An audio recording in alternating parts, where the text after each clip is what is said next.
ఇంకోవైపు లోకేష్ గురించి మనం చెప్పనక్కర్లేదు.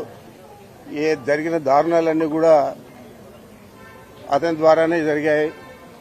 మరి చంద్రబాబు నాయుడు వాళ్ళిద్దరికీ కూడా వత్తాసు పలికే పరిస్థితి తప్ప ఈ జరిగిన తప్పును సరిదిద్దుకోవాలనే ఆలోచన, ఆ వయసుకు తగినట్లు ప్రవర్తించాలనే ఆలోచన కూడా చంద్రబాబు నాయుడు చేయలేదు.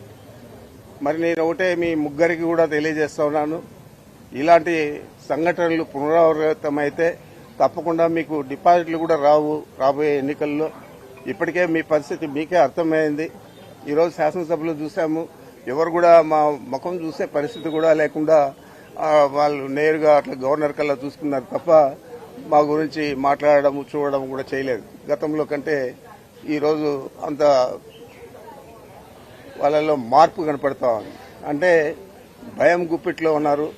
తప్పకుండా వైఎస్ఆర్ కాంగ్రెస్ పార్టీ అధికారంలోకి వస్తుంది, జగన్మోహన్ రెడ్డి గారు తిరిగి ముఖ్యమంత్రి అవుతారనే ఆలోచన తెలుగుదేశం పార్టీకి, జనసేనకు, బీజేపీకి కూడా ముగ్గురికి కూడా పట్టుకున్నది తప్ప వేరే ఆలోచన లేదు. తప్పకుండా రాంబాబు గారికి జరిగిన ఇబ్బందులన్నిటికీ కూడా మన వైఎస్ఆర్ కాంగ్రెస్ పార్టీ అండగా ఉంటుంది, జగన్మోహన్ రెడ్డి గారు అండగా ఉంటారు.